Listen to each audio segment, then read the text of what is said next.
1938, Caterpillar introduced the machine that would become the most iconic movie freighter ever built, the Diesel number 12 Monster. It had a 6-cylinder cat diesel, producing 66 brake horsepower and weighed 20,360 pounds. It had 6 forward gears and 2 reverse gears and 2 speed mechanical blade controls. Number 12 became the longest-running production freighter. It is still manufactured today as the Cat 140. More than 80 years of production and design for its succession. But here is what we need to understand about even the best machines in this era. Even on a Caterpillar automobile, a wreck day looked like this. The operator climbed up onto the open platform before dawn, started the diesel engine by hand crank in the cold, and began working a stretch of county road that might be 5 or 10 miles long. Each pass of the blade required the operator to position the moldboard at the correct angle, height, and side shift specific section of road. Crowning the road surface to shed water required 1 blade angle. Cutting a drainage ditch alongside the road required a completely different setup. Shaping a shoulder required yet another. And every time the terrain changed, every time the road curved, every time the soil went from clay to gravel, the operator had to readjust the blade. These were constant adjustments. The auto-controlled mechanical controls were a massive improvement over hand cranks, but operators still called them knuckle busters. Dog clutches and drive shafts controlling blade function. Snap back, injured fingers and hands. On the later 12F models, the last mechanical calibrator ever made, the system earned him the name Banished. Setting up the blade for stitching or shoulder work on a mechanical control rail could take several minutes and considerable physical effort. A 1959 era Cat Model 14B operator later reported that the blade controls were quite stiff, making it almost painful on the wrist. And remember, thousands of older machines without any power controls at all remained in service throughout the 1930s. On those machines, controlling a greater blade was a punishing physical ordeal. Hand wheels connected to worm gears and rack and pinion mechanisms had to be cranked by hand against enormous resistance. Every pass over a section of road demanded dozens of separate adjustments. Over a 10-hour shift, an operator might make hundreds of cranking actions, raising one end of the blade, lowering the other, rotating the circle to change the angle, shifting the blade sideways for shoulder work, then doing it all again 30 seconds later when the terrain changed, and the blade struck a buried rock or the hand cranks could spin violently backward, tearing the operator's hands off the wheels, or throwing him bodily into the adjusting mechanism. At least one fatality documented in the early 1930s when a full grader operator was killed after being thrown into the adjusting wheel upon hitting a rock. These incidents were rarely reported, almost never investigated. Dead operators were simply replaced. The machine's primary purpose. These graders were called road control or maintainers because their main job was controlling and maintaining existing dirt and gravel roads, not building new ones. Russell called theirs the motor highway control. Caterpillar used auto control. Champion branded their machines as powered maintainers. The word maintainer is especially common in Texas and the southern states, while grader was used more broadly. There was no mechanical distinction between these terms. It described the same machine. Caterpillar and it gradually became the industry standard. The conditions those operators worked in would be flatly illegal today. The operator station on a 1930s motor grader, the flat, open platform atop the machine's frame. There was no cab, no canopy, no windshield, and no weather protection of any kind. Universal cabs on construction equipment did not arrive until the 1970s. Operators endured scorching summer heat, bitter winter cold, driving rain, and most persistently, choking clouds of silica-laden dust picked up from the dirt roads they graded. The lethal potential of that dust was not theoretical. The Hawk's Nest tunnel disaster in West Virginia in 1905 killed 476 workers from silicosis, a fatal lung disease caused by breathing crystalline silica dust. Grader operators breathed that same dust every day, mile after mile, year after year. Nobody measured their exposure. Nobody tracked their lung function. Work hours were brutal. 10-hour days, 6 days a week, 60 hours total were standard in heavy construction during the 1920s. The Fair Labor Standards Act establishing the 40-hour work week was not passed until 1938, and even then did not cover all construction workers. Highway laborers in 1920 earned $3 to $5 per day. During the Depression, WPA construction workers averaged 91 cents per hour, about $7.34 for an 8-hour day. Unskilled WPA laborers earned even less, just 51 cents per hour.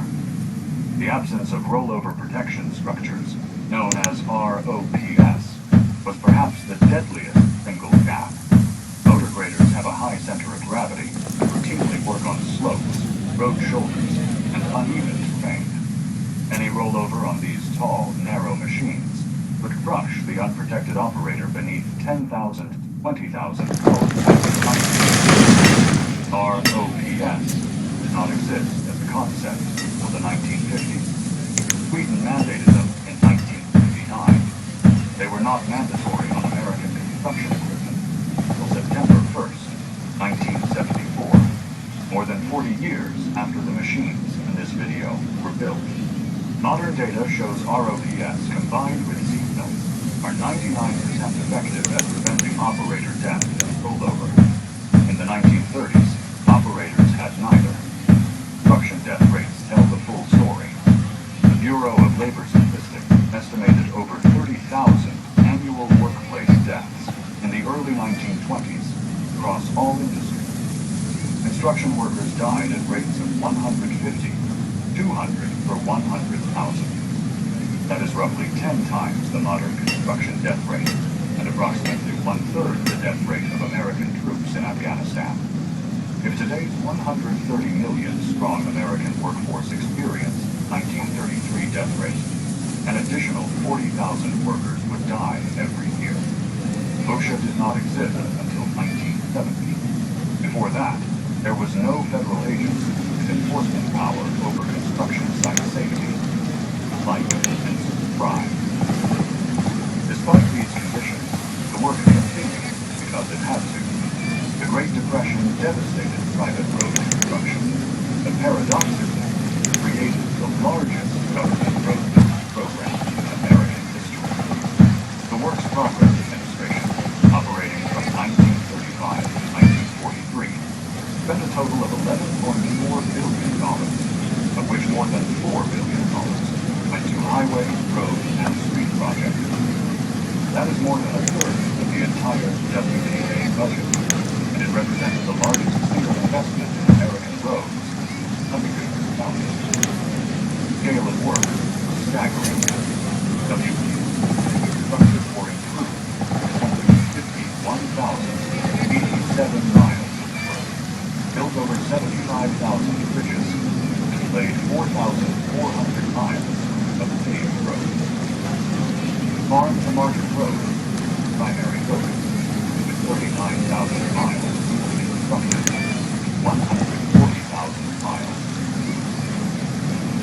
Before these projects, many rural communities, south and west, were completely cut off from farming during the rainy season. Farmers watched crops rot because they could not get a truck down a mud road to the nearest town. The WPA changed that, one graded mile at a time. The program employed 8.5 million Americans over its lifetime, with 3 million working simultaneously at its 1938 peak.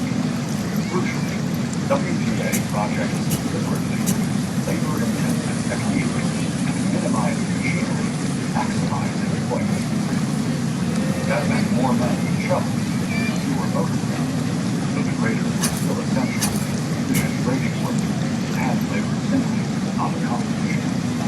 The Civilian Conservation Corps was an additional 3 million young men during the war. Building 125,000 miles of short misuse of trails, 45,000 bridges. War enrollees were typically young, unmarried men between 18 and 25 years old who earned $30 a month, with $25 sent home to their families. Many of them had never operated heavy equipment. But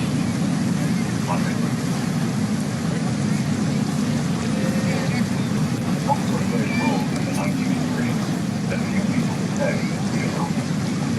The WPA built or improved nearly 1,000 airports and constructed over 200 miles of runways, spending more than $150 million on aviation infrastructure. Many of these supposedly civilian airports were covertly designed with military specifications because isolationist Congress blocked direct military spending. An estimated $110 million in WPA. The built frontier air defense bases were constructed under the disguise of civilian airports. One observer at the time noted that every airport touched by the WPA was publicly owned and would be available should a national emergency arise. After Pearl Harbor, dozens of those WPA-built airports were immediately converted to military training bases. The CCC was similarly redirected to defense projects starting in 1939, with crews clearing land and grading airfields. The graders that shaped those runways helped prepare America for a war that was still years away. So when did this brutal era finally end? When did hydraulics replace the hand cranks and knuckle buster? The answer is more complicated than a single date. The transition from mechanical to hydraulic motors across 4 decades. The technology that made it all possible was the balance of engine invented in 1925 by Harry Franklin Vickers. The American Society of Mechanical Engineers later called him the father of industrial hydraulics. Vickers, a self-taught machinist, founded his company at age 23 in Los Angeles, ultimately held 95 patents for hydraulic devices. His pumps became the foundation of every hydraulic system and construction equipment, and his company was a vital supplier to the military during World War II. Galleon Iron Works had early hydraulic systems on their graders in the 1920s. Then in 1907, Austin Western introduced the Model 99, the industry's first motor grader with fully hydraulic blade control, combined with all-wheel drive and all-wheel steering. The hydraulics on the Model 99 allowed the operator to precisely control all blade functions without interrupting forward motion or engaging mechanical clutches. Austin Western was, in the words of one equipment historian, well ahead of the industry at a time when mechanical drives for blade control were very much the norm. But Caterpillar, the market leader, distrusted hydraulics. Worried about hydraulic drift, where cylinders slowly lost position due to seal leakage. It was a legitimate technical concern in the early years. A grader blade that gradually sinks half an inch during a pass can ruin the grade on an entire section of road. Mechanical controls held position absolutely through physical locks and worm gear friction. Caterpillar's engineers were reluctant to give that up. Caterpillar's transitional models used hybrid systems, where hydraulic power assisted traditional mechanical linkages. But gears and drive shafts still moved the blade. The result was a machine that was easier to operate than a pure mechanical grader, but still far more demanding than a fully hydraulic one. Operators who worked these transitional machines remember them as neither one thing nor the other. Not until 1973 that Caterpillar finally introduced G-Series, their first fully hydraulic motor grader line, featuring articulating frames, closed center hydraulic system, and variable displacement piston pumps.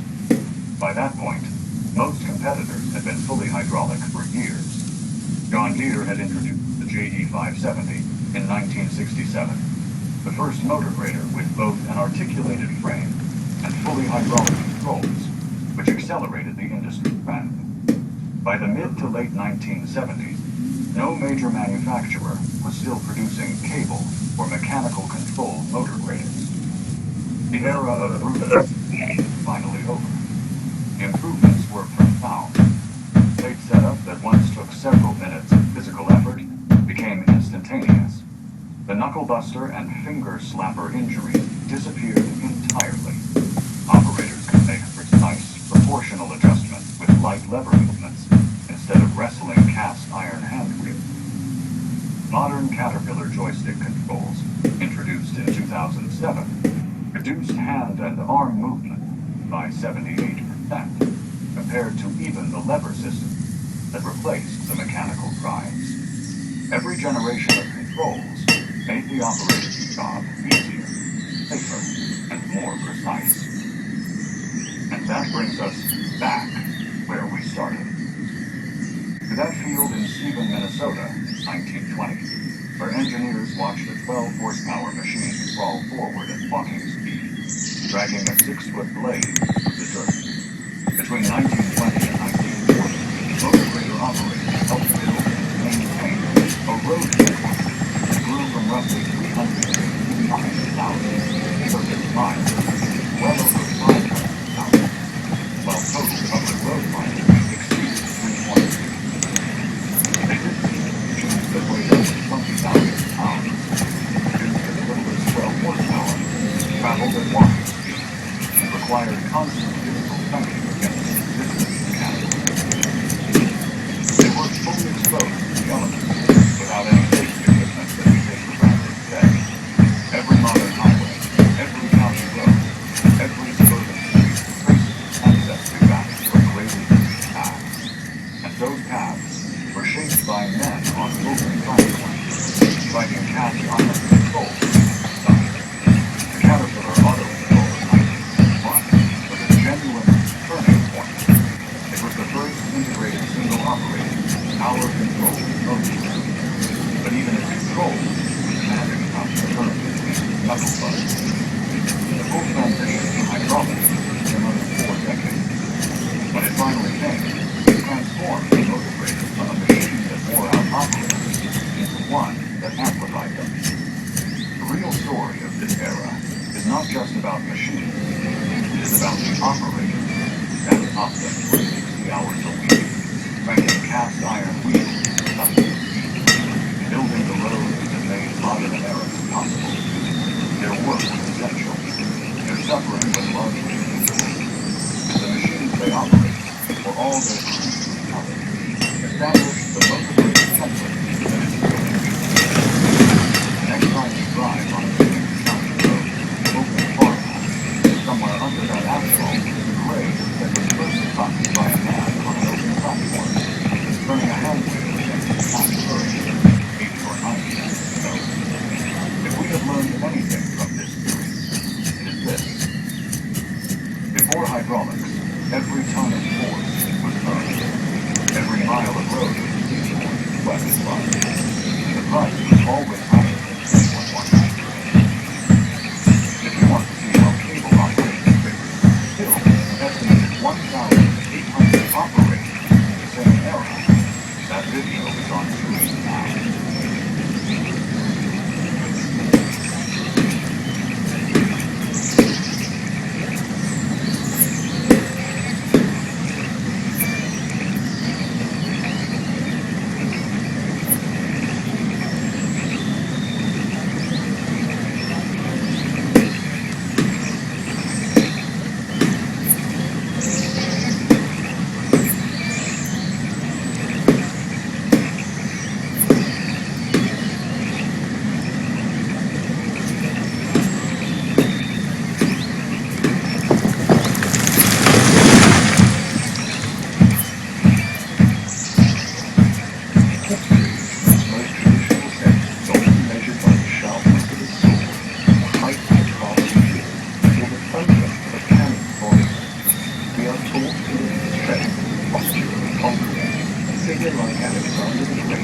Napoleon listening to all of what the rearing stallions pointed to destiny toward the horizon. But then I asked you to look away from the battle, more directly, into a very different kind of place, but closely as a portrait of the dream. Observe the elongated sky, the heavy big eyes, permanently exhausted and fervently insistent. Notice the lower limbs, thick and moving, moving as if gravity itself is a personal vendetta against it. And above all, dual and jumping device, mathematically impossible lower jaw, tripping so far forward, using the upper low feet. It is not a case of beggar nor a Christian physically, mentally, facing gods of brutal representation on earth. This is the case of the House of Habsburg. In the 6th century, this dynasty did not just rule Europe, they owned it. From the beginning, House of Austria, sun-drenched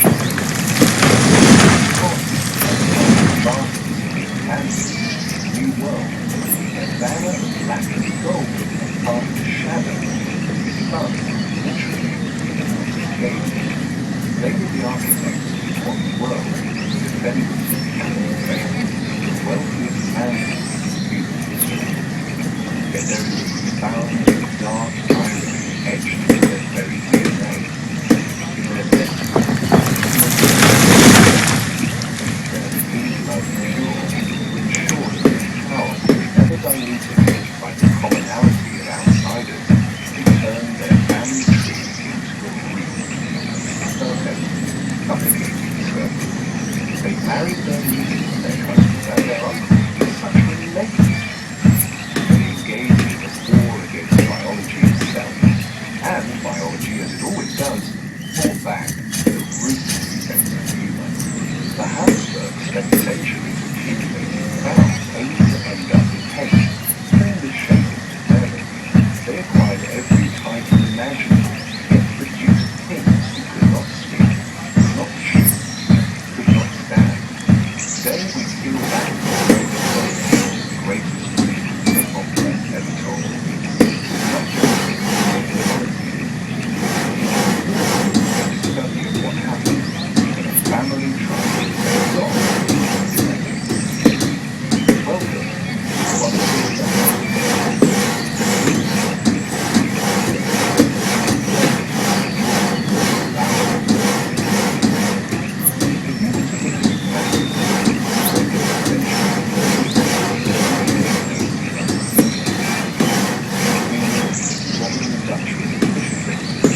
Together by something in blood and intention.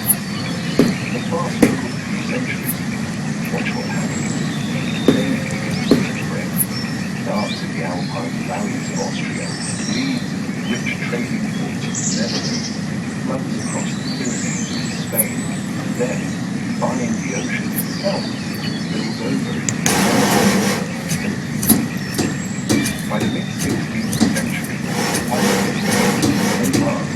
Charles II rightly claimed the title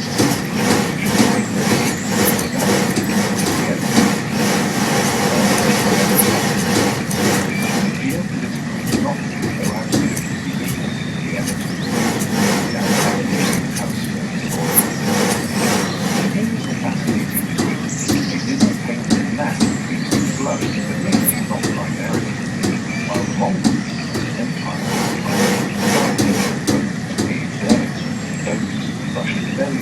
the Habsburgs conquered the world with something far softer, clean sheet pedigree. Their strategy was immortalized in the famous Latin couplet, Bella Gerant Ali, famous Austrian movement. Let others wage war, but you, happy in Austria, marry. Council happy in Austria. But let's be clear, this wasn't romance, it was corporate acquisition. The Habsburgs were the original venture capitalists in the Middle Ages. Why did Dr. this standard body when they could simply sign a marriage contract? Turned their daughters into diplomatic ballistic missiles and their sons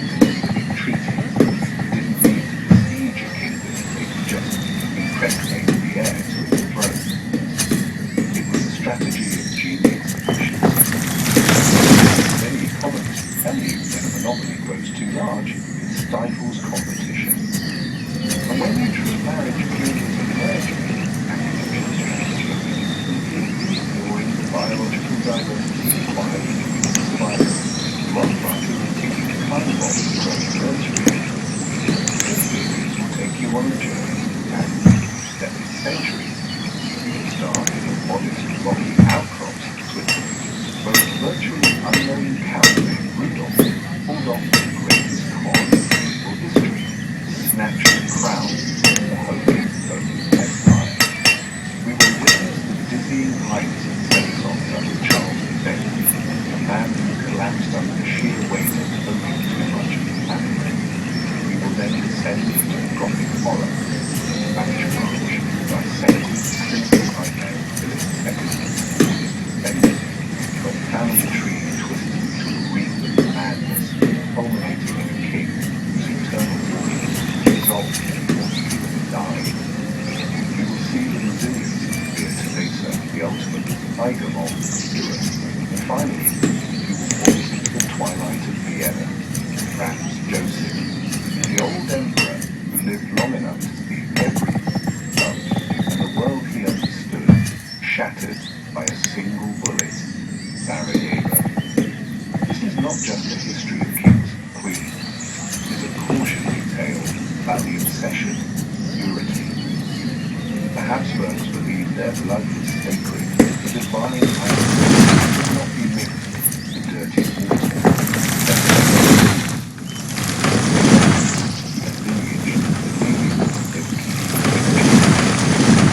They didn't realize they were locking the oxygen out.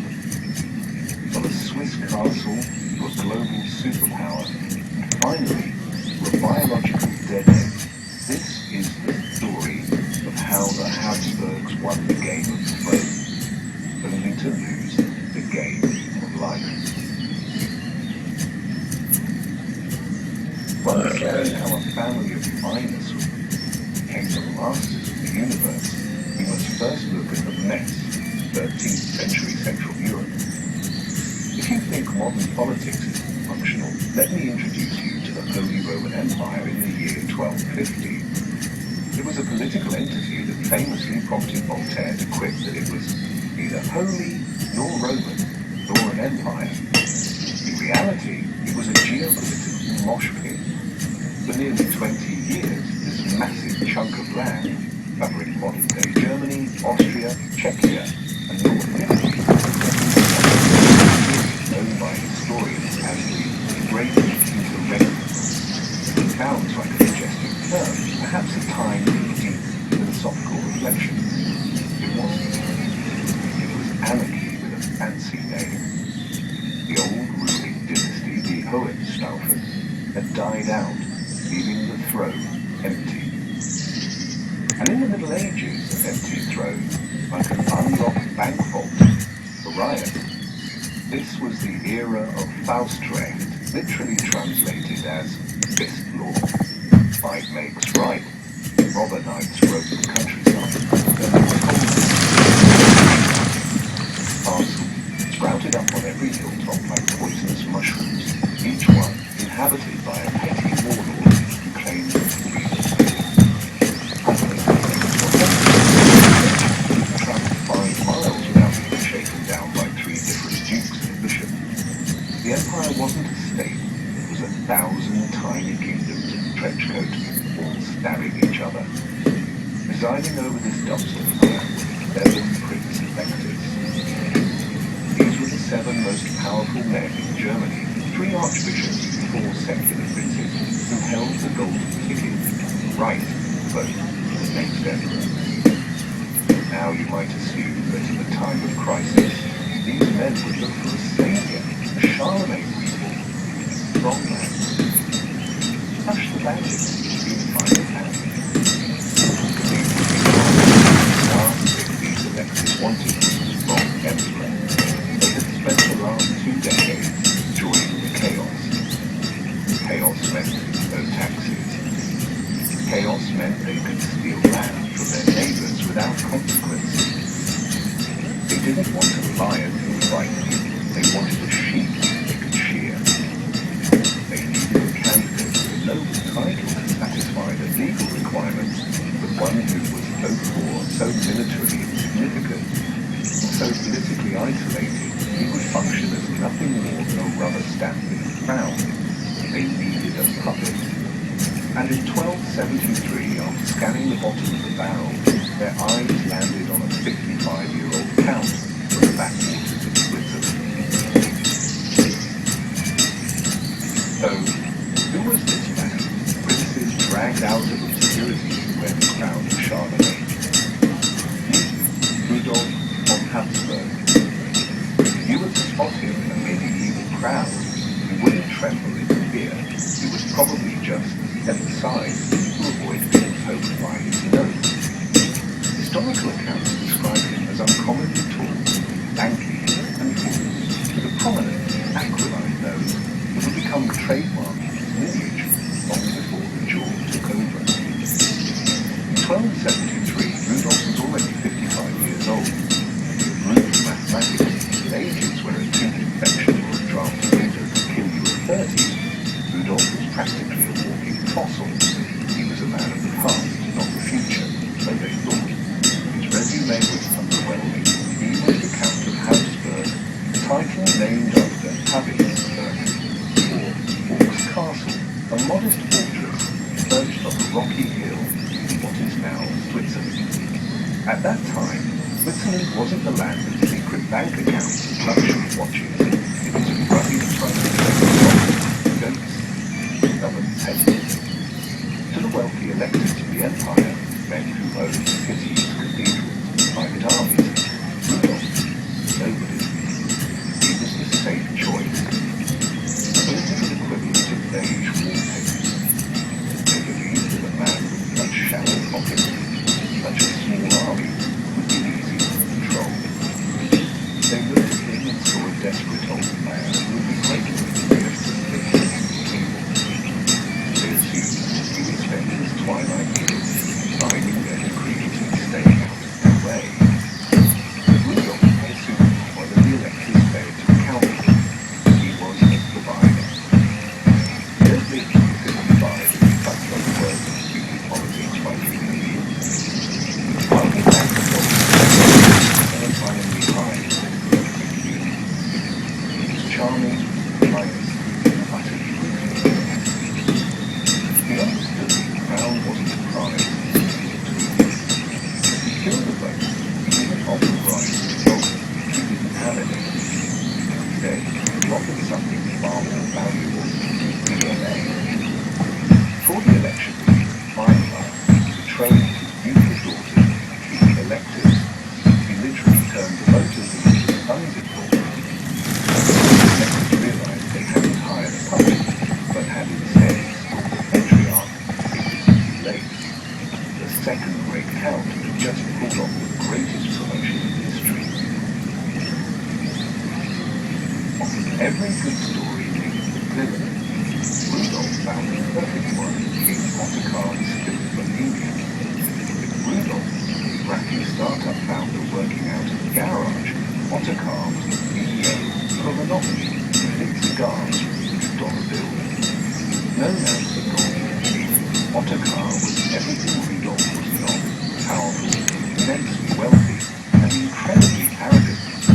He ruled over a vast Slavic empire and possessed a wardrobe that cost more than Rudolf's entire life savings. When Rudolf was elected emperor, Ottokar didn't just refuse to kneel, he didn't even bother to RSVP.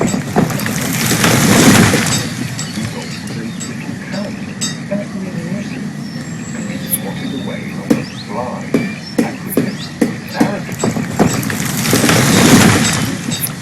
Using his newfound imperial authority, devoted legal technicalities to demand that Ottokar return the duchies of Austria and Styria, claiming they were stolen imperial property.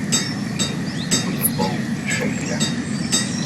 Ottokar laughed, but his laughter died in his throat when he saw Rudolf marching towards Vienna, not just with an army, but with a coalition of every minor noble Ottokar had ever believed.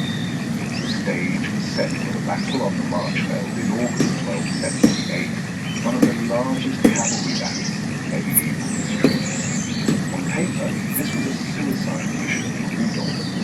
Ottokar's knights were the tanks of their day, heavy, armed machines weaving in gold and iron. Rudolf, a ragtag mix of fight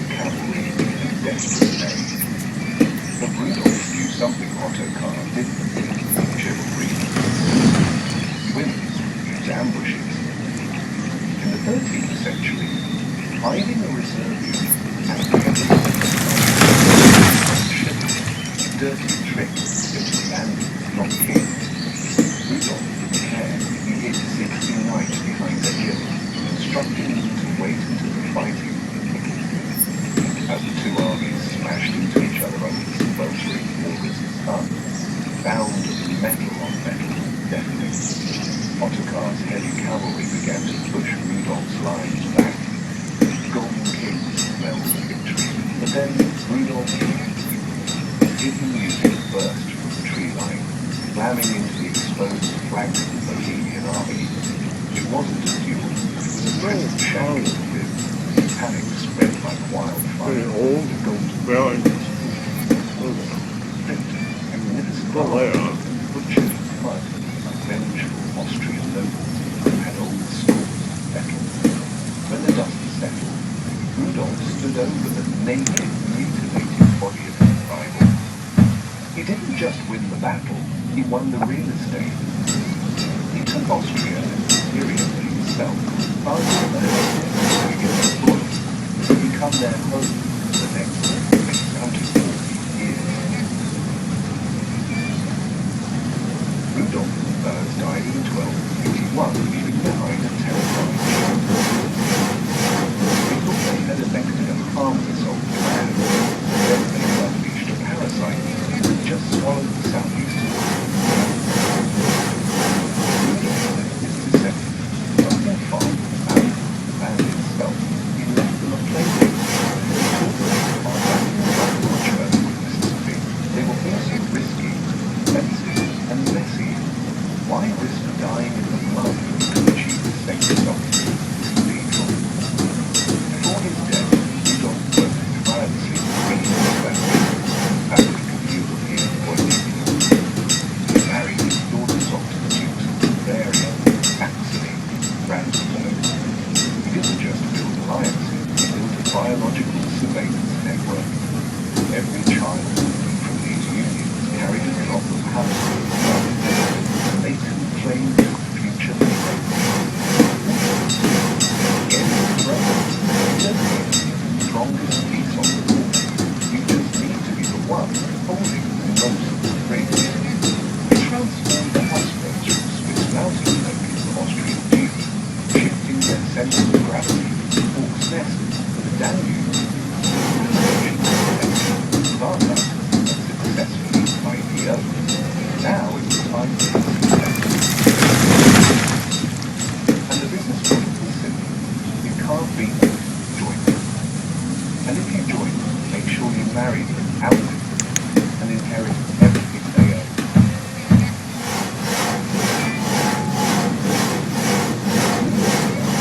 Rappy entrepreneur who built a garage in the Swiss Alps.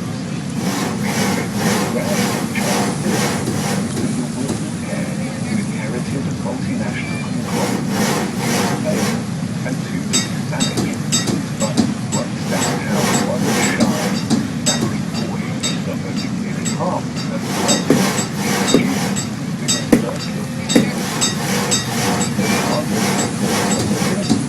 leading program in the history of human civilization. It was a genetic gamble made of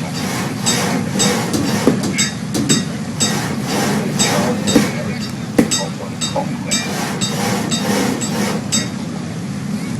It begins with stable characters and strategic.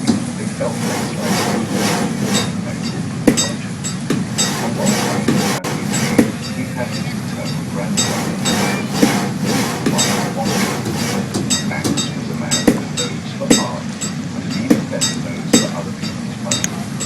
He secured the immensely wealthy lands of Burgundy on Day Belgium, and the Netherlands, not by firing a cannon, but by walking down the aisle with Mary of Burgundy. On the other side, we had the power couple of the century, Ferdinand and Isabella of Spain, the monarchs who funded Columbus, drove them. They united the fractured kingdoms of Castile and Aragon into a global superpower. These two massive dynasties, the Habsburgs and Trastamarres, decided to merge. They married their children to each other in a double wedding arrangement to seal an alliance against France. But then death began to play its part in this vicious efficiency. An astonishing sequence of premature deaths struck the royal houses of Europe. The heir to the Spanish throne died young. Sister died in childbirth. Her child died shortly after. It was as if the grim reaper was on the Habsburg payroll, clearing the path to the throne, scythe in one hand, family tree in the other. Suddenly, all the lines of succession converged on the womb of one woman, Joanna Catstein, Charles' mother. History remembers her unkindly as Joanna the Mad, Juana la Loca. But her madness was the crucible in which Charles empire. Her husband, Philip the Handsome, a man who loved himself almost as much as Joanna loved him, died suddenly, possibly from drinking cold water, and so possibly from smoking. She refused to bury him. For months, she travelled across the Spanish countryside, his embalmed corpse in an open coffin, periodically opening it to kiss his decaying feet, terrifying the local peasantry and traumatizing her children. Because of her mental instability, she was deemed unfit to rule. She was locked away in a nunnery, erasing the last obstacle between her son and ultimate power. And so we arrive at Charles, born in a drafty bathroom in Ghent in the year 1500, who was the honorary trust fund baby of the Renaissance. By the time he was 19, his list of titles was so long, it required a deep breath to read aloud. He was the King of Spain, the Archduke of Austria, the Lord of the Netherlands, King of Naples, and the Emperor of the New World. He owned the silver mines of Potosi and the banking houses of Augsburg. He owned the spice routes in the east and the woolen mills in the north. But genetics is a transaction law. It demands a price for such giving. The merging of these massive inbred family trees resulted in the physical deformity that would haunt the dynasty for centuries. In Charles, the infamous Habsburg jaw, medically known as mandibular prognatism, made its celebrity debut. Let us not mince words about this condition. It was not merely a cosmetic flaw, it was a disability. His lower jaw protruded so aggressively forward that it completely misaligned with his upper skull. He was not weak, physically could not close his jaw.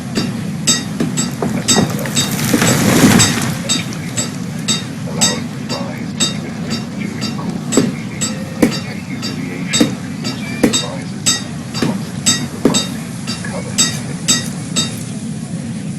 Each struggle, he stammered and lisped, his tongue too large for the distorted cavern of his mouth. But the act of eating was the true horror. Charles preferred to dine alone, behind locked doors, away from the prying eyes of courtiers who might gossip. Because he could not chew, he had to cut his food into tiny, manageable bits, swallow them whole, like a serpent or a bird of prey. A lifetime gastrointestinal misery. Imagine the irony. The man who sat at the head of the world's banquet table could barely digest a simple piece of bread. This was the man chosen by God to defend Christendom. A man who looked like a caricature, moved with the stiffness of an old man while still in his youth, carried the weight of an empire on a brain that seemed constantly on the verge of collapsing under its own biological contradictions. If you have ever felt overwhelmed by your job, if you have ever felt like you were juggling flaming chainsaws while riding a unicycle or tightrope, then you have a vague understanding of what it was like to be Charles V, being the emperor of the world. Sounds like a magnificent title, fit for a tombstone, heavy metal album cover. In reality, it was a sentence to life in prison and the horse. Charles was the CEO of a conglomerate, building on fire, underwater, and undergoing a hostile takeover. He didn't rule a nation, he ruled a patchwork jealous territories that had nothing in common except a shared hatred for paying taxes. And looking at the map of Europe in 1520, Charles realized he was trapped in a geopolitical cage match with three specific men, historians, his great rivals. Charles probably called them my grey. Together they formed an unholy trinity, bound by fate to break his hands. Enemy number one. The narcissists next door, but especially France. To the west lay France, the only major power in Europe Charles didn't own. Moving in, Francis found a man who was everything Charles was not. Francis was tall, athletic, handsome, and possessed a nose majestic and lovely. He was the Renaissance prince personified, a patron of Leonardo da Vinci, a lover of fine wine, and a man who treated war. Francis looked at the man and saw a nightmare. Habsburg Spain, Habsburg Germany, and the Habsburg Netherlands, North. France was inverted by the Habsburg jaw, fueled by a claustrophobic paranoia. Francis spent his entire reign looking at Charles with a sharp stick. Rivalry called each other brother, but plotted each other's demise with reckless. Climax the Battle of Pavia, 1525. In a stroke of humiliating luck, Charles's army didn't just defeat the French, it captured the earth itself. Imagine the scene. The King of France, trapped under his dead horse, surrendering his sword, Charles's general. Charles held him prisoner in Madrid for a year, but instead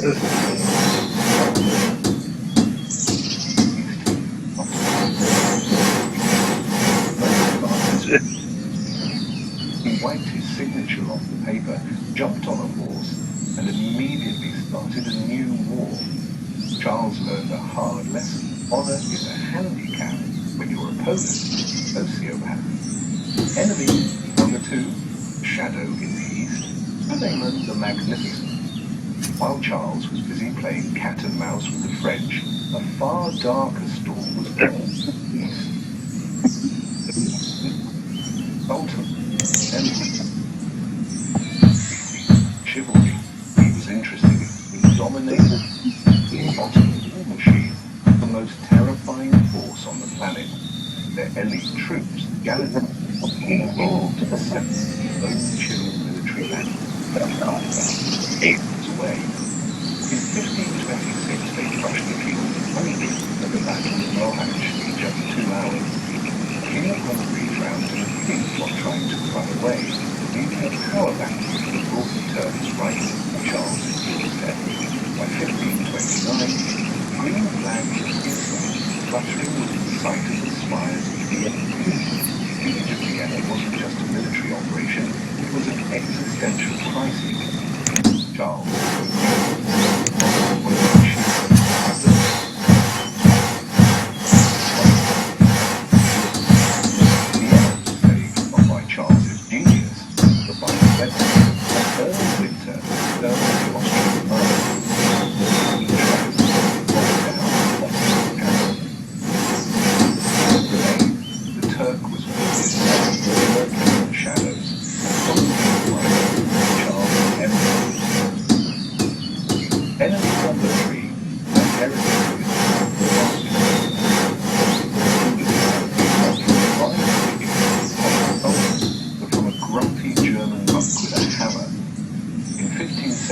Martin Luther nailed his 95 theses to the church door.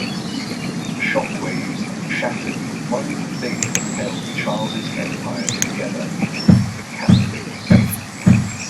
Charles was a devout, almost fanatical Catholic. Even the shepherd of God. Martin's chosen subjects were telling the Pope to go to hell. Consultation came at the Diet of Worms in 1521. Picture the contrast. On a high throne sits Charles V, dressed in velvet and gold, the most powerful man on earth, surrounded by cardinals.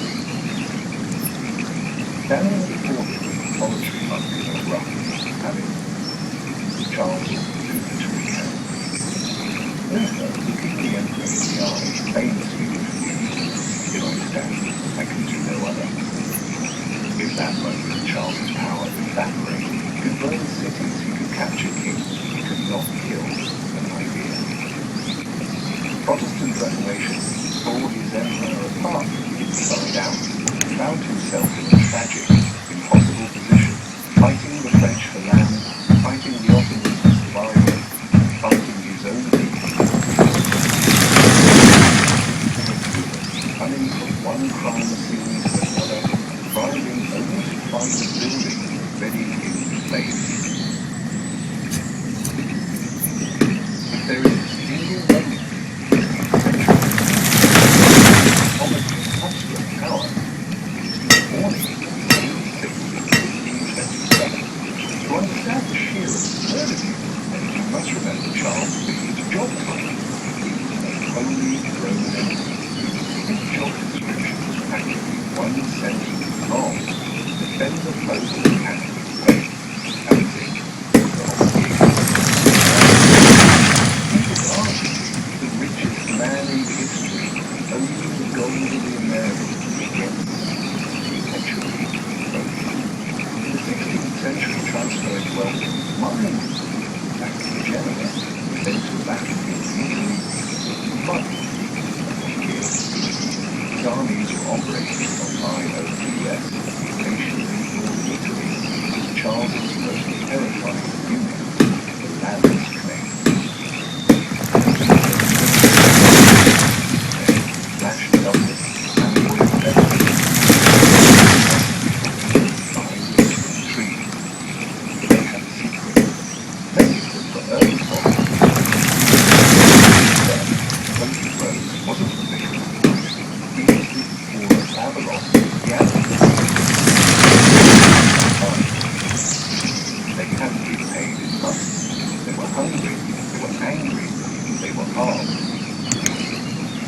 when the money didn't arrive, the army mutinied, but they didn't just sit down, they marched south.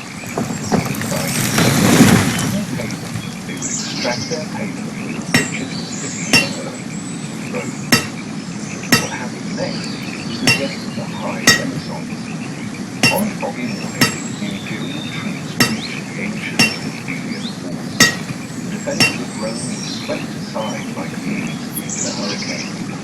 The only thing standing between the bloodthirsty mob and so-clever sevens, Swiss guards, in a display of suicide bravery, 189 Swiss guards held the steps of St. Peter's Basilica against thousands of attackers.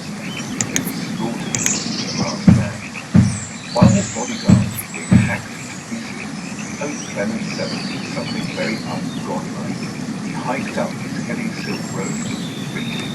He ran down the Rosetta Fortress and through an elevated corridor linking the Vatican to the fortified Castel Sant'Angelo. It is said that the white of his robes made him such an easy target that his aides had to throw a dark cloak over him to stop imperial musketeers from using him as target practice. For the next 8 months, Rome would turn to a vision of hell.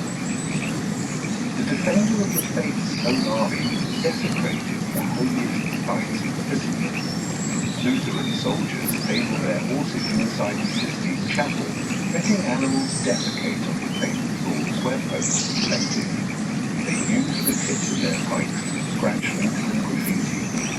Priceless frescoes of Raphael, literally carving their hatred into the art history of the world. Nuns butchered off in the streets like cattle. Priests were tortured to reveal his soul. Charles V, sitting in Spain, was reportedly devastated when he heard the news. He stopped the festivities for the birth of his son, all in black. But let's look closer at the body. Was he horrified? Yes. Did he rush to free the Pope? No, he left the Pope locked in that castle for a month. Charles realized a brutal truth. A free Pope is a nuisance. A captive Pope is a rubber stamp. The sack of Rome marked the moment the balance of power shifted forever.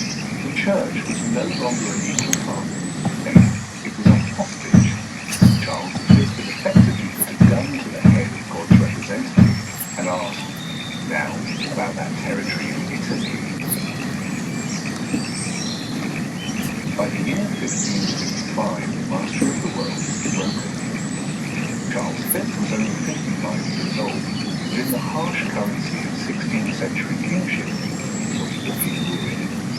His famous jaw now caused him constant, agonizing pain. His gout was so severe that he could no longer ride a horse, a very symbol of nobility, and had to be carried around in a sedan chair like an invalid. He had spent 40 years in the battle, fighting wars in his Tsar, defending a church that was crumbling, and managing a family that was increasing itself into disaster. He was the CEO of Europe. He was suffering from the most spectacular case of burnout in history. Though on October 25th, 1555, in the magnificent hall of the Golden Fleece in Brussels, Charles did the unthinkable. In a world where kings clung to power until their cold, dead fingers were pried off the scepter. Charles V. See his pure theatre. Dressed in mourning black, leaping openly, the Emperor leaned heavily on the shoulder of a handsome young noble named William of Orange. History, as always, loves a good joke. The man supporting the sobbing emperor would, within a decade, become the arch nemesis of Charles's son, the destroyer, Banished power, the Netherlands. This tearless ceremony, Charles took a neat view of the map of the world. He realized that his empire was a monster too large for any single kingdom. So he sliced it in two. To his brother Ferdinand, he gave the Holy Roman Empire and the Austrian land. To his son Philip, he gave Spain, the Netherlands, Italy, and America. Vision of logistical genius, genetic suicide. By splitting the family into two distinct branches, the Austrian Habsburgs and the Spanish Habsburgs, he ensured that they would spend the next century desperate to marrying to keep the inheritance together, creating a biological spiral that would end in horror. Charles then did something stranger. He retired. He didn't just move to become a palace, he retreated to the remote monastery of Lisbon, the rugged hills of Extremadura, Spain. But don't imagine humble monks. Charles moved in with a retinue of 50 servants, tapestries, velvet furniture, and his favourite paintings by Titian. In his retirement, the man who had tried to synchronize the politics of Europe became obsessed with synchronizing clocks. He filled his chambers with hundreds of intricate tinkering gears in the spring, frantically trying to make them chime at the exact same second. He never succeeded. One was always too fast, another was always too slow. It is said that in a moment of bitter clarity, he turned to his assistant. Think that I attempted to force the reason and the conscience of thousands of men into one mold, and I cannot even make two clocks agree. As his health failed, his eccentricity curdled. In August 1558, Charles ordered the monks to hold a funeral. He was still alive. He lay in a coffin in the centre of the church, wrapped in a burial shroud, eyes closed, breathing the scent of incense and burning wax, while the monks chanting the mass dead around him. He wanted to savor the grief of others. He wanted to audit his own legacy. 2 weeks later, on September 21st, 1558, the rehearsal became a real show. A simple mosquito carrier that passed the Imperial Guards and did what the French army and the Ottoman Turks never could. It killed the Emperor.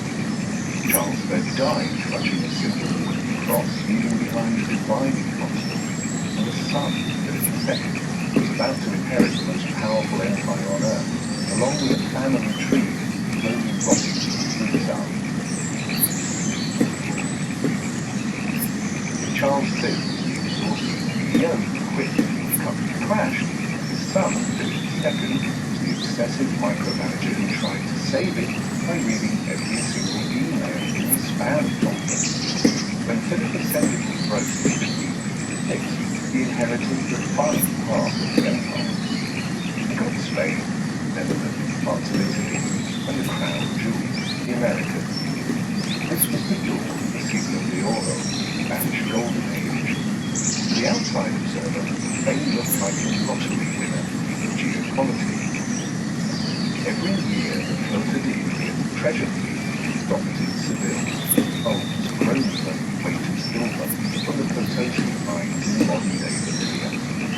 Potosi was known as the Mountain of Weak Men, a place where indigenous slaves died by the thousands to dig out shining metal in fuel fuel's economy. Spain was awash in cash. They had so much. But here lies the first great lesson of Habsburg economics. Money, not wealth. Spain became the victim of the miner's curse. As they had so much silver, the value of silver plummeted. The price of everything else, bread, cloth, weapons, skyrocketed. This was hyperinflation before economists even had a word for it. A loaf of bread in Madrid cost a fortune. Where did all this silver go? It didn't stay in Spain. It flowed right out of the country to pay for German muskets, Italian armour, and Dutch grain. Spain wasn't a bank, it was a fund. They were merely the middlemen who transported the silver from the mines of Peru to the pockets of bankers in Genoa and Augsburg. Philip II, the richest man in the world, declared state bankruptcy, defaulting on his loans not once, not twice, but 4 times during his reign. Imagine Jeff Bezos' credit card getting declined in groceries. That was the reality. Spanish crown. The man at the helm, Philip II, goes. Unlike his father, who was making the salary, Philip took chair. He hated travel. He hated crowds. He built himself a headquarters, perfectly reflecting his personality. Eligible reality. It wasn't a palace like Versailles. It was a gigantic, granite mausoleum/monastery located on a windswept hill outside Madrid. It was cold, severe, and intimidating. From a tiny, undecorated office inside this stone tomb, Philip tried to run the world as he said. He was the paper king. He insisted on reading every dispatch, every report, every minor grievance, and every course of his empire personally. He would spend hours correcting the numeric mistakes of his generals while his armies were starving in the field. He was the spider of the Escorial, sitting at the center of a global web, paralyzed by his own need for control. He once famously said, "Time and I are a match for any 2 other men." He was wrong. Time was his enemy. By the time he made a decision to complete, seasons had changed, crops had rotted, the wheat had died. His reign climaxed the ultimate disaster of micromanagement. Spanish Armada, 1588. Philip spent years building the invincible fleet to crush Protestant England. The captain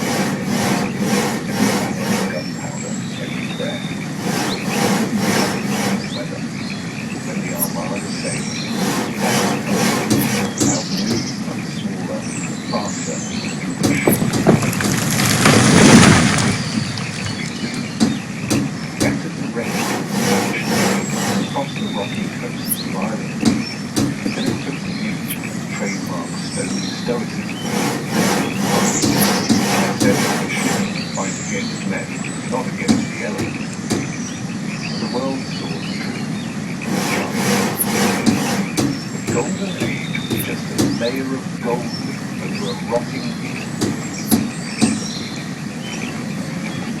The political decline of Spain is a tragedy. Biological survival is a horror movie directed by Mother Nature.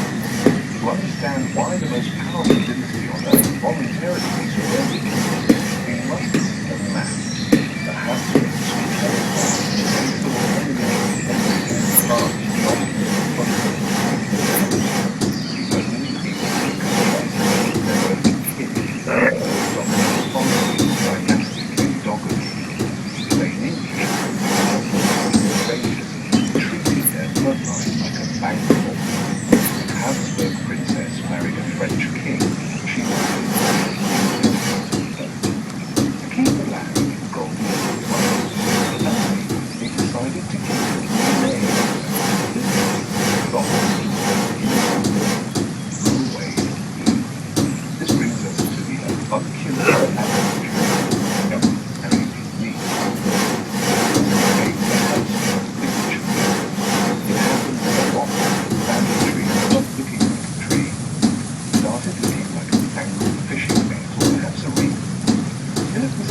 But look closely at Velázquez's masterpieces.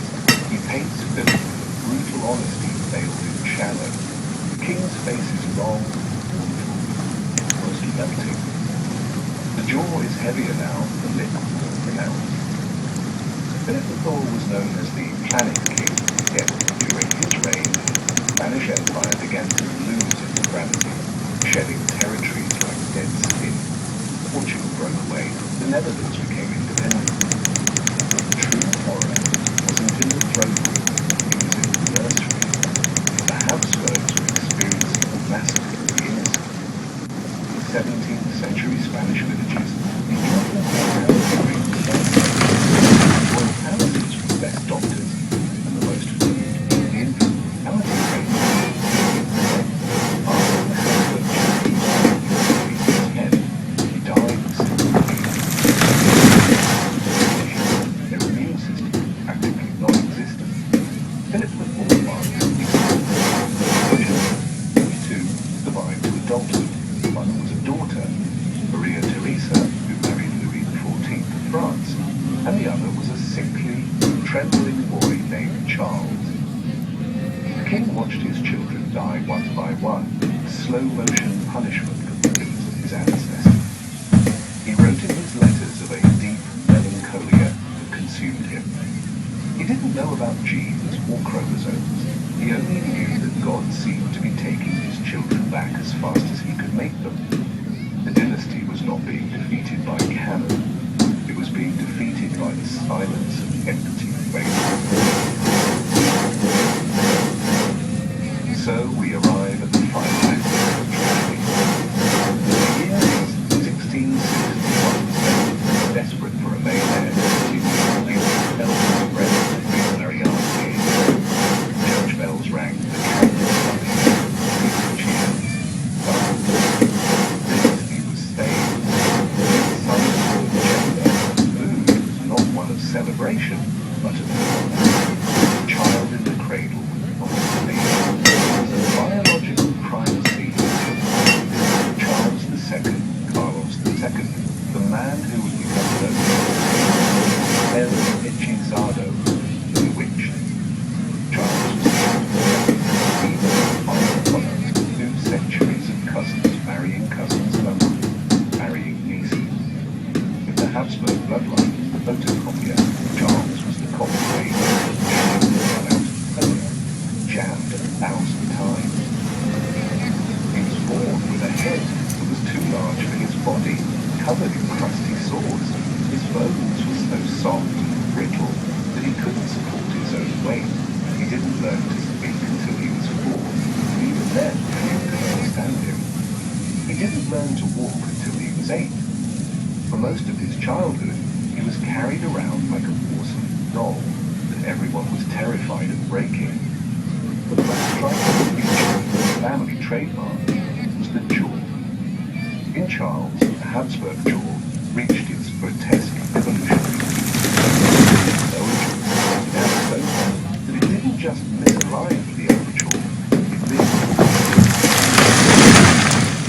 2 rows of teeth could not make contact. This meant that the king of the Spanish Empire physically could not chew. Had to be fed soft food, swallow chunks of meat whole, leading to constant indigestion and vomiting. His tongue was abnormally large, filling his mouth so completely that his speech was a garbled wet rumble. In the 17th century, people didn't understand genetics. They didn't know about recessive traits, chromosomal defects. When they looked at their king, a man who suffered from hallucinations, seizures, and a body that seemed they had only one explanation: witchcraft.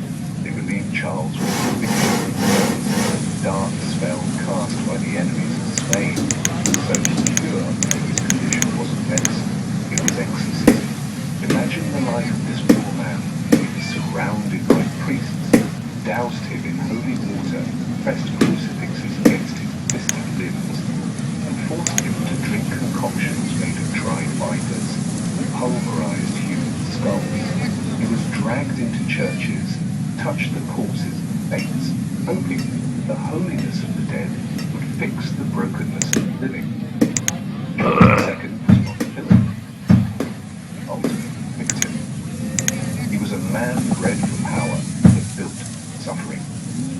He possessed a dim, tragic awareness of his own inadequacy. He knew he was not like other men. He knew his wife was terrified of him. He knew his court was mocking him.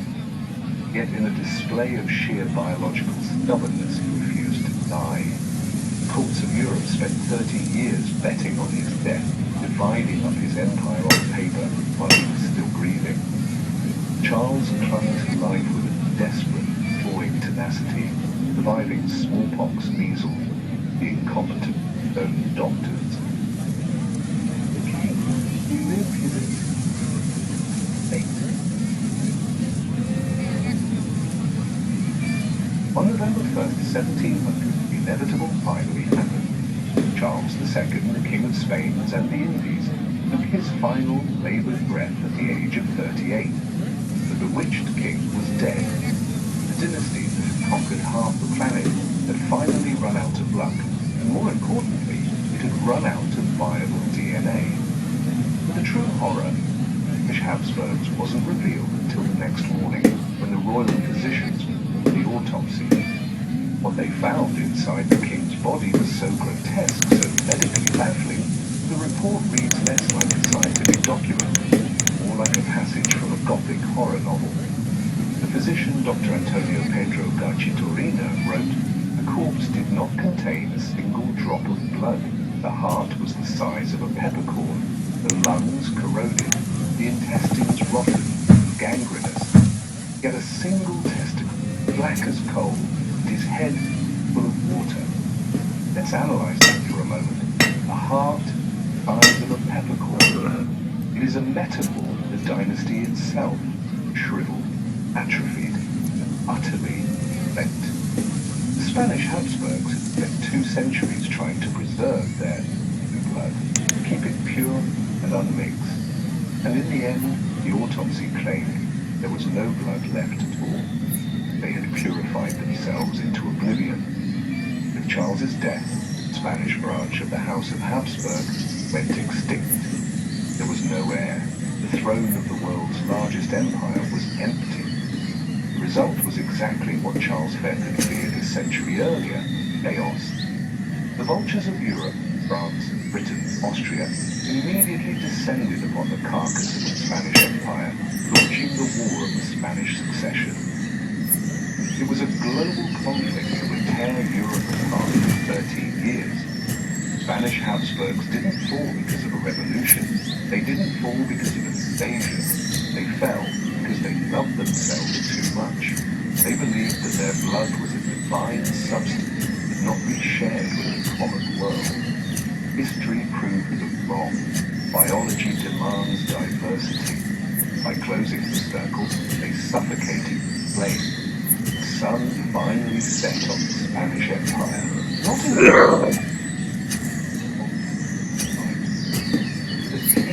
whose heart was so small to keep beating.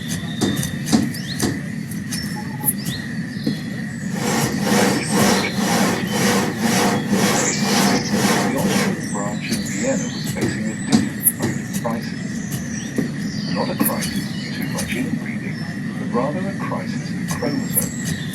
For centuries, the Habsburgs had relied on the steady production of male heirs to keep the machine running. But in the early 18th century, the biology gods decided to play a cruel trick on Emperor Charles VI. They gave him daughters. Charles VI was a man consumed by anxiety. He looked at his family tree and saw a dead end. He knew that according to the ancient phallic law, women were forbidden from inheriting the crown. Without a son, the Austrian Empire would be chopped up and fed to the wolves. So Charles spent the last 70 years he built armies rather than letting those lead pragmatic action. This was essentially a desperate contract to keep them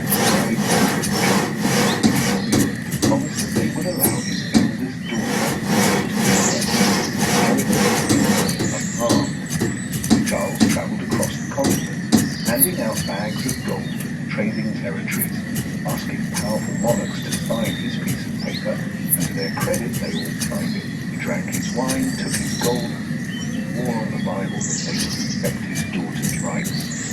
Charles II went to his grave in 1740 believing he had secured his legacy. He was a fool.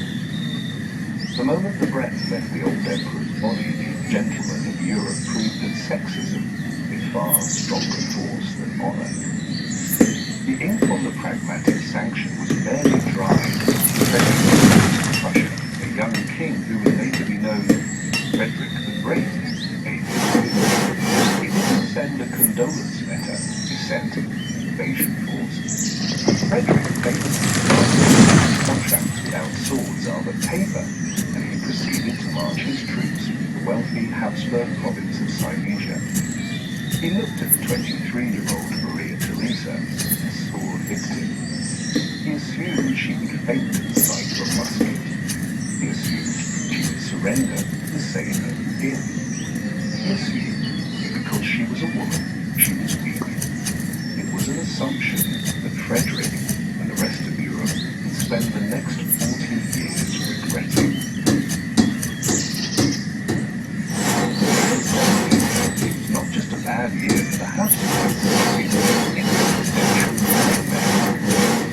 Teresa found herself standing in the wreckage of a bankrupted state. Her army was a museum of senile generals who were more concerned with their gallant than with military strategy. The treasury contained nothing but copper and Frederick the Great was already sharpening army knife and the province in the night. The experts of Europe placed their bets. The odds were 100 to 1 that the Habsburg Empire would collapse within 6 months. They expected Maria Theresa to panic, flee, perhaps to faint in a delicate, ladylike fashion. Instead, she did something that terrified them. She went to work. Her first masterstroke was the Hungarian Gambit, where she turned potential rebels into fanatical defenders with a single speech and a crying baby.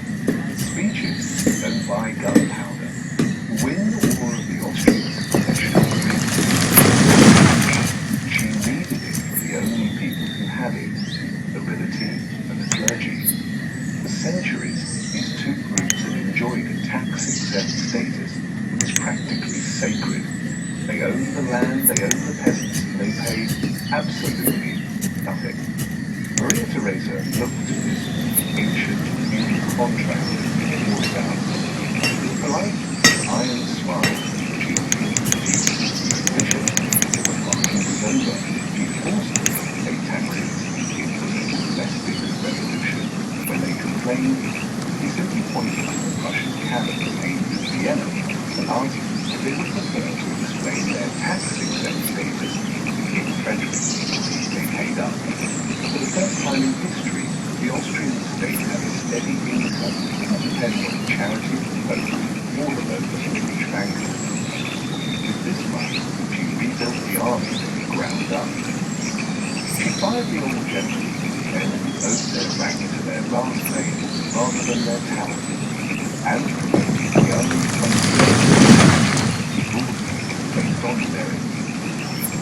She founded the recent military academy, declaring that she didn't want aristocrats or police. She wanted professionals in uniform. But Maria Theresa wasn't satisfied with just surviving the war. She wanted to control the peace. She realized a chaotic empire of a dozen different languages and laws was impossible to govern. So she became the ultimate bureaucrat in chief. She centralized everything. For her, if you wanted to send a letter from Innsbruck to Prague, it had to pass through 4 different needles. She smashed these local privileges, creating a unified Austrian state run from Vienna. She was the original micromanager, waking up at 5 a.m. every morning to read police reports and draft laws, while her husband, Francis Stephen, reflected. Speaking of her husband, Francis was a charming, easygoing man who was technically the Holy Roman Emperor, but everyone knew he wore the pants, Sherbrooke Palace.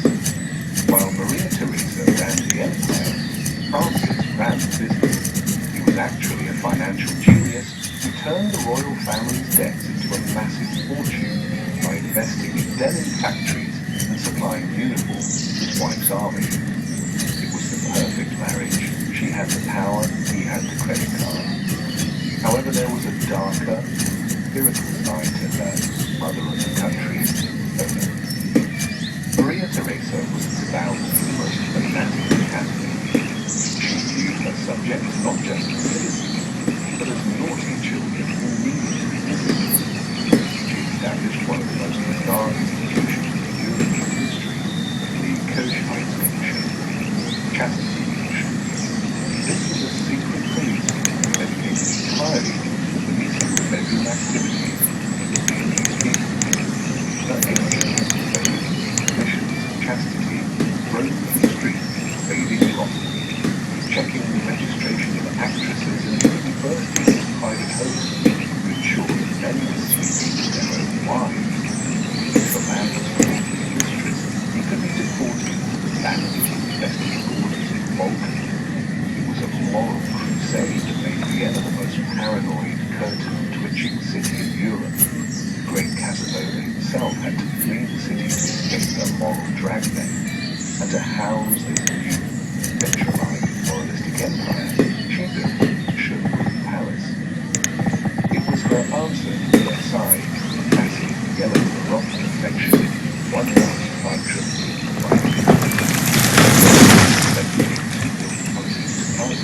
Maria Theresa, the Schönbrunn works, was a factory of government built for Greek children. We had 16th November, scratching heads. By the end of the War of the Austrians, though she was lost by years, she had achieved she enslaved the house.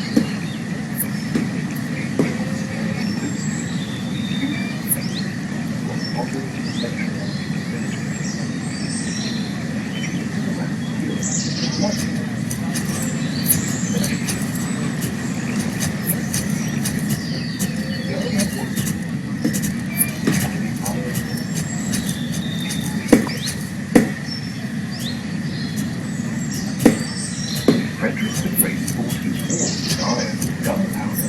Maria Theresa fought hers with something far more renewable, biology. While she was busy reforming the tax code and rebuilding the army, she was also engaged in the feats of human endurance and the battles fought on patricians. In the span of 19 years, she gave birth 16 times. Let us pause to appreciate the sheer physical logistics of this. For 2 decades, the Empress of Austria was essentially pregnant, recovering from childbirth while simultaneously. She was also engaged in the field.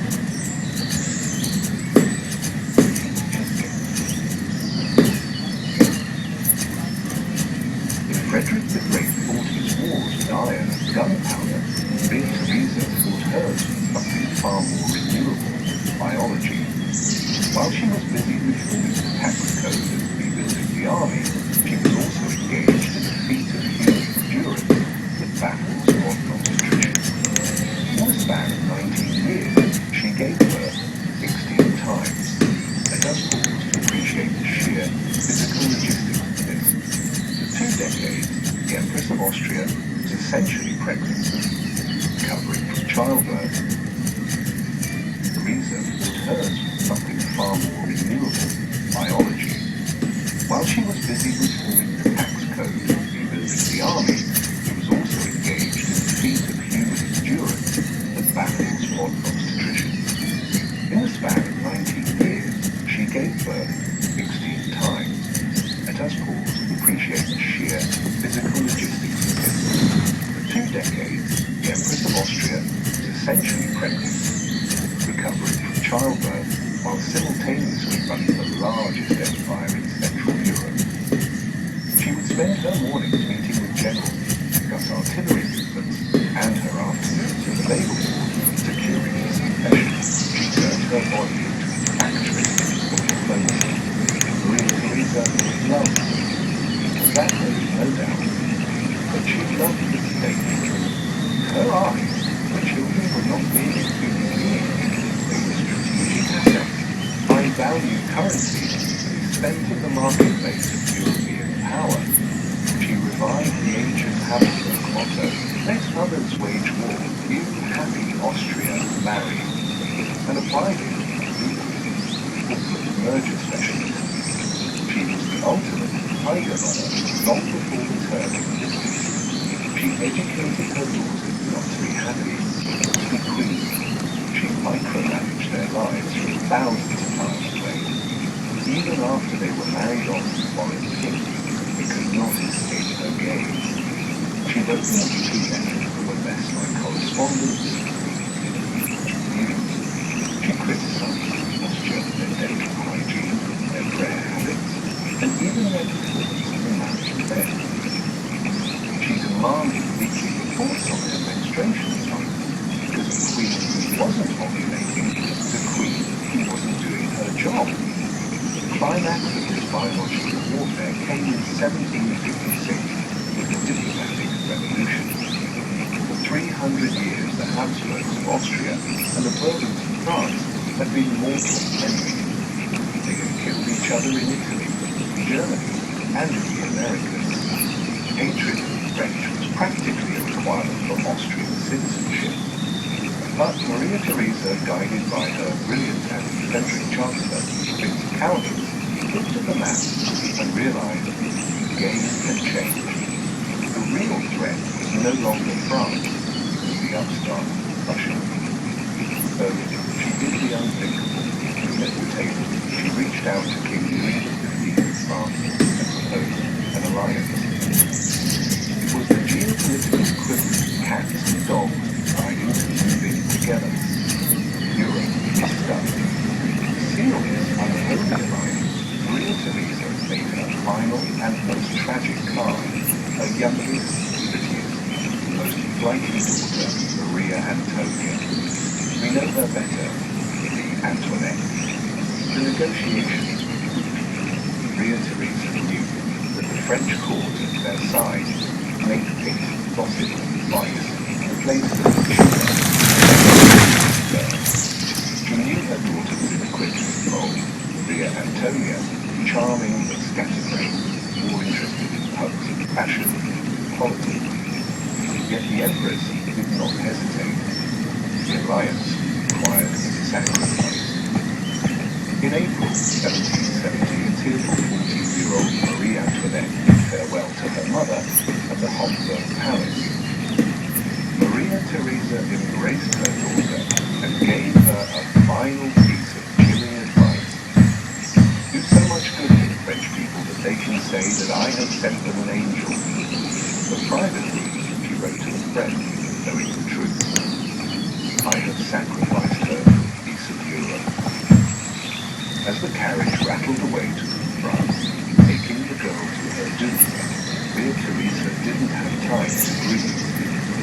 She went back to her desk. She had 15 other children to manage, an empire to run, and a war to plan. She had successfully placed the Habsburg on the throne of Naples, one in Parma, one in Tuscany, and now one in Versailles. She was the grandmother of Europe. It was a title for the happiness of her own special blood. She had won the game of marriage. France, the game was about to change her purpose, Russian roulette. By the 1770s, she entered her trance. Under Maria Theresa, it ceased to be a mere military fortress against the Turks and blossomed into the cultural capital of the Western world. It was a peculiar kind of paradise, a gilded cage, where beauty served as a distraction from autocracy. This was the era when the Habsburg brand shifted forever. They realized they could no longer conquer Europe with armies, so they decided to conquer it with style. Vienna became the city of the world, popular and pastry shop. It was a place where the air itself seemed composed of sugar and fire industry. The Empress understood the power of soft power. She called on the yarn. In her middle 40s, apology made, Wolfgang Amadeus Mozart climbed onto her lap, kissed her on the cheek, and promised to marry her daughter, Marie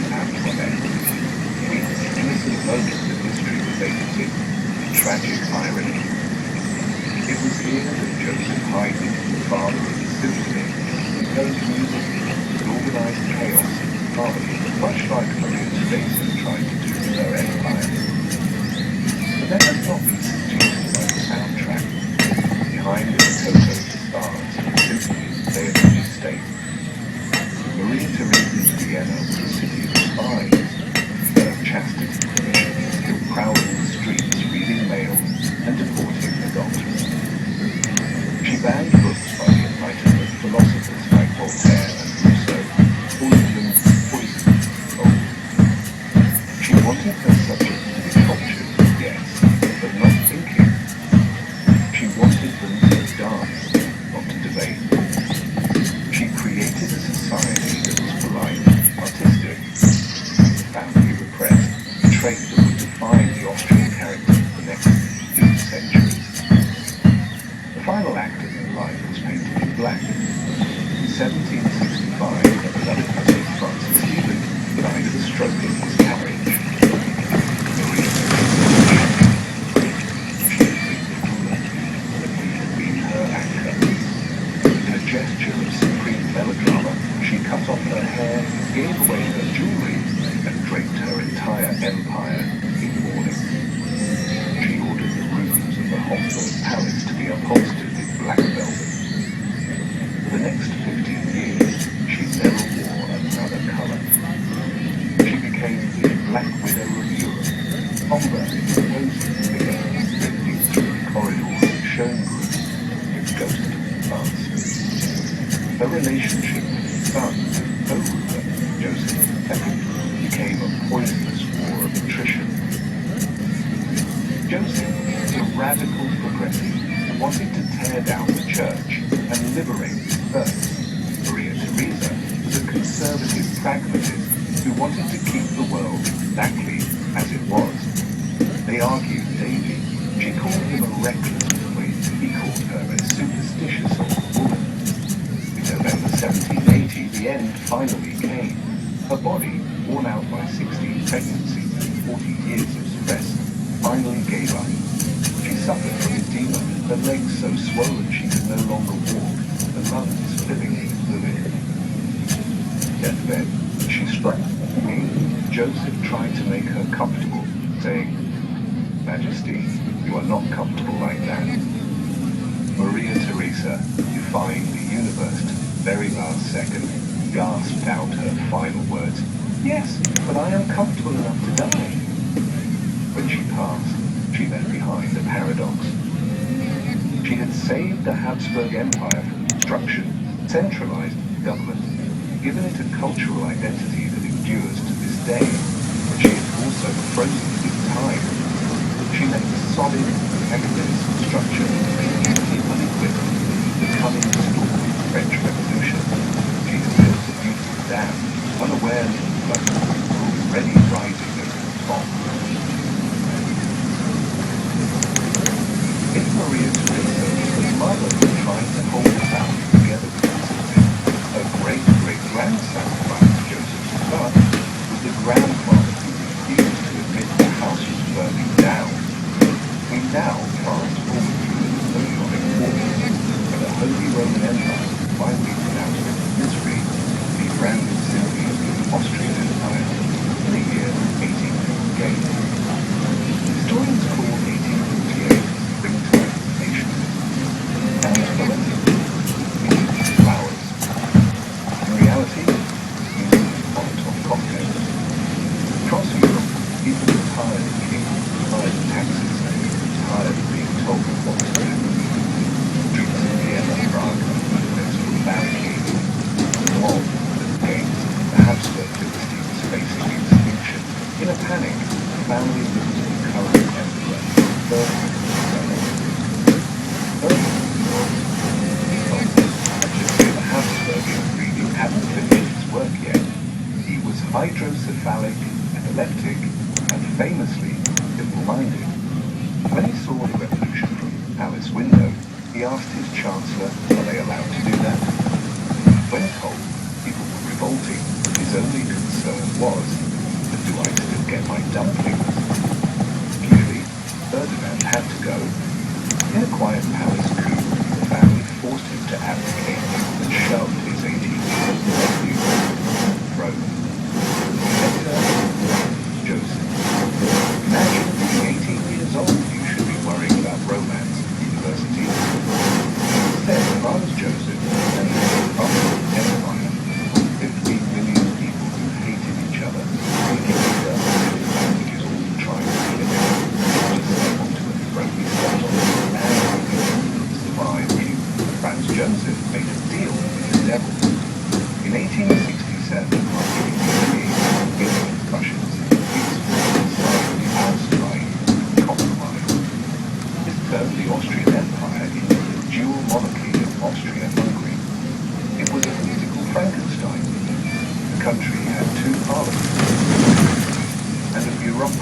so complex it inspired the nightmares of Franz Kafka. They printed money in 10 languages. An army officer had to give commands in German, but his soldiers might only speak Hungarian, Croatian, Czech. Power and Babel held together by a single man's wisdom, and that man was a dinosaur. Franz Joseph lived for 68 years. He was the eternal emperor. As the world raced into the future, inventing the telephone, the automobile, the airplane, and electricity, Franz Joseph stayed perfectly still. He hated progress. He refused to use a telephone. He refused to use a typewriter. He refused to ride in a car, calling it a stinky mechanical car. He viewed himself not as a glamorous conqueror, but as the first civil servant of the state. He woke up every single morning at 4 a.m., slept on a simple iron camp bed, and stood at a high desk, signing documents for 12 hours a day. He was trying to hold back the tide of history with paperwork. He was a tragic figure, a man diligently polishing the brass railings of the Titanic, long after it had hit the iceberg. If Franz Joseph's political life was a struggle, his personal life was a Greek tragedy written by a sadist. It seemed that for every year he stayed, fate demanded a blood sacrifice from his immediate family. He was the emperor who possessed everything, yet held nothing. The first blow struck in 1867. His younger brother Maximilian was a romantic dreamer who lived in the shadow of the emperor. Bored and ambitious, Maximilian accepted a job offer, eventually a death sentence. The emperor, Mexico. It was a puppet regime set up by the French, and it collapsed almost immediately. Maximilian was captured by Mexican Republicans. Franz Joseph pleaded for his brother's life, but the telegraph wires brought back only silence. On a dusty hill in Querétaro, Maximilian stood before a firing squad. He handed a gold coin to each executioner, asking them not to shoot him in the face, so his mother could recognize him in the coffin. They shot him in the heart. Franz Joseph received the news at his breakfast table and never spoke of it again. But the horror was just beginning. The emperor's only son and heir, Crown Prince Rudolf, was a man born in the wrong century. Rudolf was liberal, an intellectual, and a writer who used his pseudonym to criticize his own father's government and newspapers.